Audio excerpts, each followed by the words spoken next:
Good afternoon. I'll give you our kicking update before you ask me. So that'll be the first question.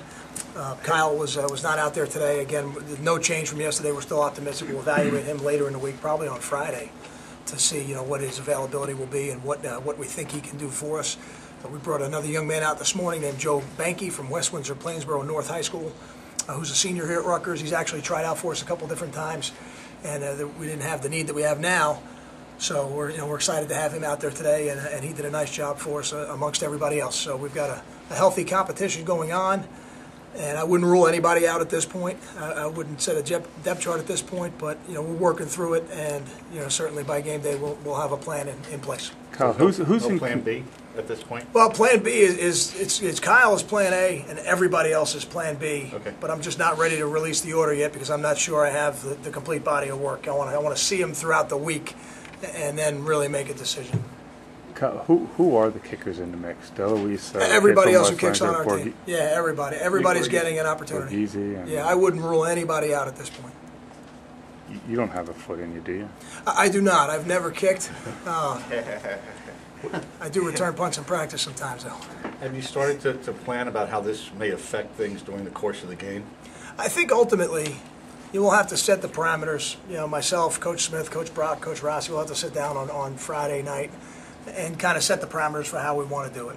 I think if Kyle's available, we'll see what his availability is. And if the others are available, we'll see what kind of situations we want to put them in throughout the game. Would you be comfortable with Kyle kicking if he doesn't practice at all this week? If he doesn't practice, he won't kick. Okay. If he does his outer range move in at all? We'll have to wait till Saturday to see that. That'll depend on how he feels, and a lot of times it depends on the wind conditions as well. Even when your kicker's completely healthy, that gets affected. Can you talk about Syracuse's offense a little bit? A lot of no huddle?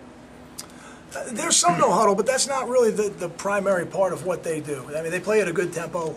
They play a majority of the game in what we call 11 personnel, one back, one tight end, 3 wide receivers.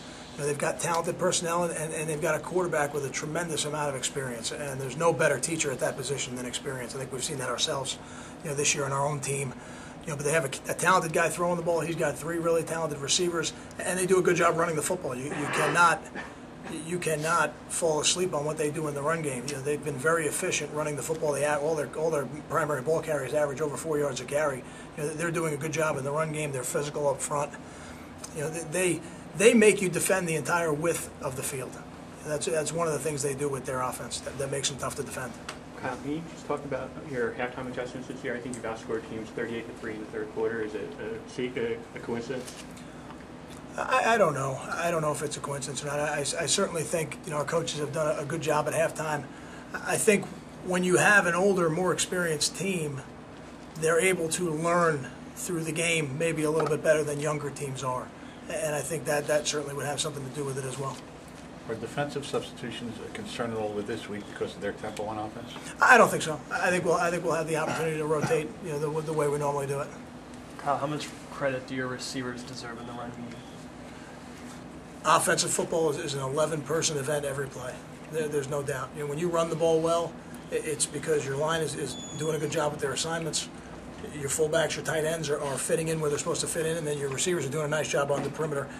And I think the other side of that are some of those passes we've caught off run plays have created some big plays that they go in the stats as passes, but they're almost like run plays that don't get factored in. So I think they've had a big impact on our run game with their blocking and also with some of those passes. Well, Cal, could you talk a little bit about Wayne Warren and the type of season he's had? Wayne is one of the most valuable players on our football team. He does so many things for us throughout the course of a game, from playing safety in our base defense to playing in different spots in our sub-packages to playing on all the major special teams. He's an extremely valuable guy, and he's been that way for 3 years now. So he is somebody. When you have a guy like Wayne Warren, ultimately, whenever it is you have to replace him, it's almost like replacing 2 or 3 different people. Are you worried about Justin Dorner's inconsistency? I don't worry about too many things, but I think consistency at every position is really important to me, so I'm concerned about it. Now, I really believe he's going to get into a groove here as we get into the season. and he's going to start performing more like the punter we had last year than maybe what we've seen through the first 5 games.